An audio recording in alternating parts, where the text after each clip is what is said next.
এক নম্বর, যে ব্যক্তি আল্লাহর রাস্তায় দান করে তাকে এক নম্বর পুরস্কার যেটা আল্লাহ দিলেন সেটা হলো তার রিজিক এবং সম্পদে আল্লাহ তাআলা বরকত দান করবেন। সুবহানাল্লাহ। রিজিক বেড়ে যাবে, সম্পদ বেড়ে যাবে।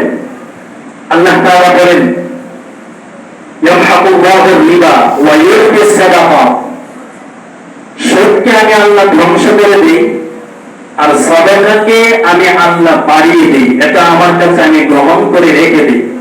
এবার আপনি প্রশ্ন করবেন, হুজুর সুদ খাইলে তো দেখি টাকা বাড়ে, কমে কেমনে? সুদ খাইলে টাকা বাড়ে না?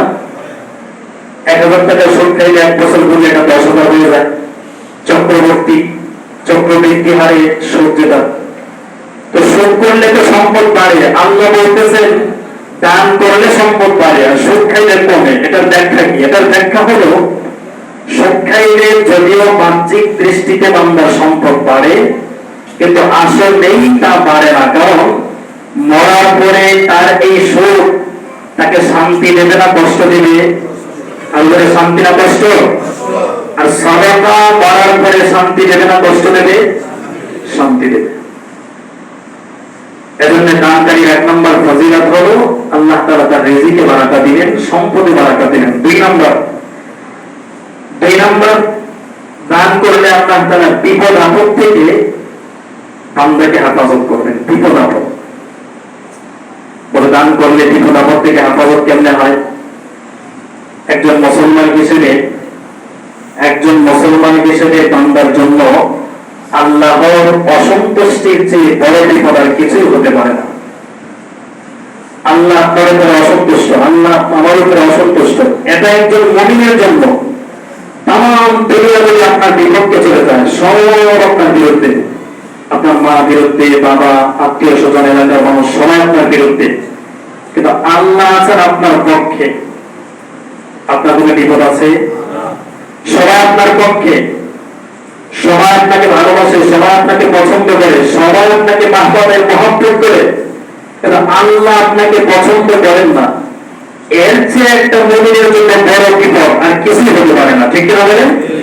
তো আল্লাহ দান করলে বিপদ থেকে হেফাজত করেন, তার মানে হলো আল্লাহ যে আমার আপনার উপরে অসন্তুষ্ট আছেন, এই অসন্তুষ্টটাকে আপনি আর আমি মুক্তি দিয়ে দেবো। সুবহানাল্লাহ। قال النبي صلى الله عليه وسلم إن الصدقة لتطفئ غضب الرب وتدفع ميتة السوء। যদি বান্দা তুমি আমি আল্লাহর রাস্তায় খরচ করো, আল্লাহর রাস্তায় যদি দান করো, তুতফিউ গাদাব রাব্বি, তোমার আল্লাহ যে তোমার উপরে অসন্তুষ্ট হয়ে আছেন, এই দানের কারণে আমার আল্লাহ তোমার উপরে সন্তুষ্ট হয়ে যাবে। যদি আপনি বুঝতে পারেন যে আপনার কোন কাজে আল্লাহ অসন্তুষ্ট আছেন, আল্লাহর অসন্তুষ্টের কাজ কোনগুলো, সন্তুষ্টির কাজ কোনগুলো আমরা তো সবাই জানি।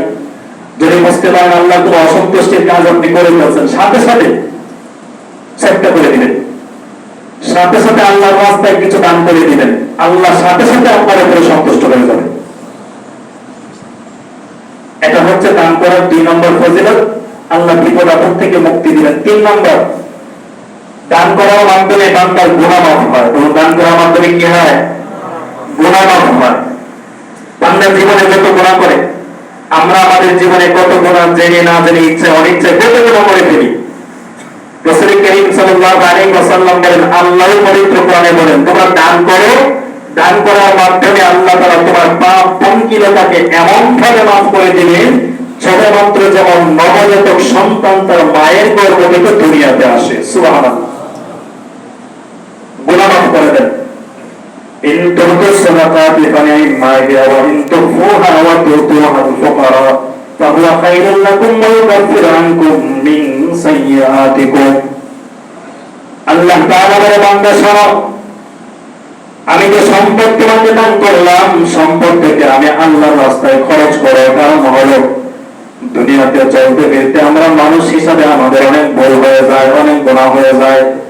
আল্লাহ তাআলা বলেন, যদি তুমি আমি আল্লাহর রাস্তায় খরচ করো, আমি আল্লাহ তোমার দানের বিনিময়ে তোমার জীবনের সমস্ত গুনাহগুলোকে আমি আল্লাহ ক্ষমা করে দিব।